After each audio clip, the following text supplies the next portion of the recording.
another episode of the Whiskey Crusaders. I'm Will. I'm Sarah. And I'm Matt. Today we're going to be discussing Discovery Road's Whiskey Courage. It's an independent bottler out of the Netherlands, and this is one of their products that they did. Okay, so actually this is our first independent bottler, which basically means they go around and they buy casks from around the world, and they age it or finish it or whatever they want to do with it in their own country. So this one happens to be, and the guy who founded this country was in 2013, is Dominic Roscoe, and he wrote a book called 1001 Whiskeys You Must Try Before You Die. He's a whiskey writer, so you may have actually read some of his books before.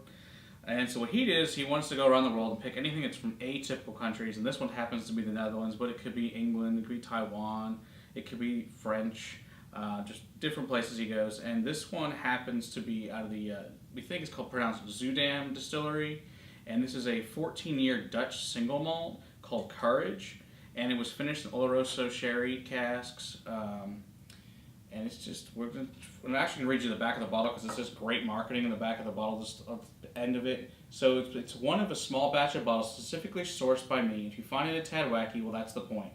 This is a part of what I hope will help form a new world whiskey category, one that isn't Scotch and doesn't want to be, but which will broaden the appeal of whiskey and bring new drinkers to the category. I hope you love it and welcome to join this tribe.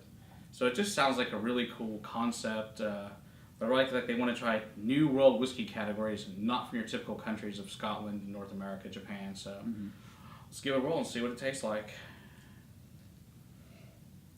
This distillery itself also used to make Genevieve and gin before they made whiskey. So this is actually older than any product they make themselves. It smells Medium delicious. intensity, moderate amount of alcohol. This is a 46%. Smells like a used oak. And definitely malted barley. Oh yeah, I get the malted barley. I get maple syrup and molasses right off the bat. See, I get perfumey apples, sweet and candy. I get a cherry note. I was finding green apple as well. Coffee, yeah. You get raisins and butterscotch. Dried fruit in general. Yep. Fig. Yeah, Raisins, fig. fig. Fig, yeah. Cinnamon and clove. It's really flowery, very floral. Yeah. But it's both. It's both the flowery and flowers, also like as in the dough flower. It's kind of both. Which you don't really find a lot of. It's just very unique nose for it. It is very, very unique. But I really like it. It's funky, but not in a young way. Yeah, not funky in a bad way. Funky is indifferent. Yeah. This is it's from the Netherlands, and I don't know if I've ever had Dutch single malt. So it's kind of cool. It's a very cool experiment.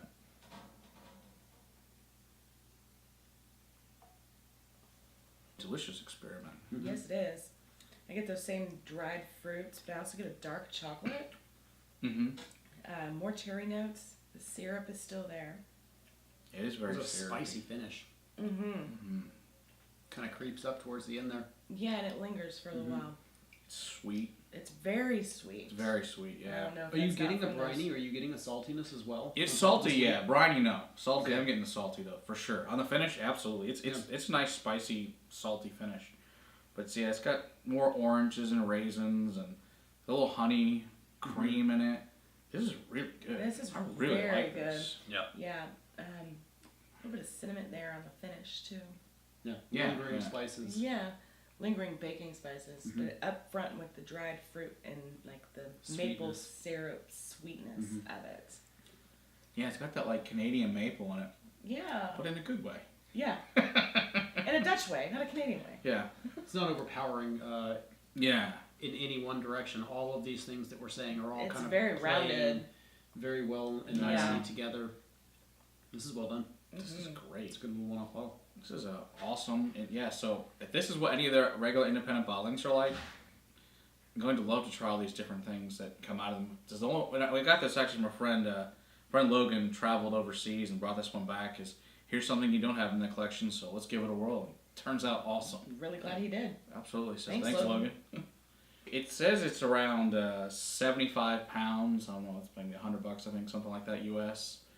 So if you find one, I think it would definitely be worth picking up. This is so unique, and this is just really tasty. It is really good. Good choice. Yeah, it's very complex. Very. Yeah. I could sit around this for an hour and be very, very happy. Still Agreed, finding new yeah. notes. And Yeah. all that, yeah. I Oh, assume yeah. it's going to keep on changing. Because this is, we've left this sit for a little bit. Yeah, 15, 20 minutes 15, at least. 20 yeah. minutes, and I can only imagine what it would do over a longer Another period of 30 time. minutes. Just Yeah, for opening real. up and yeah, that's good stuff. It's good. All right. Good pick, Matt. Absolutely. Until next time, keep on crocheting for better whiskey in your glass. Cheers. Cheers.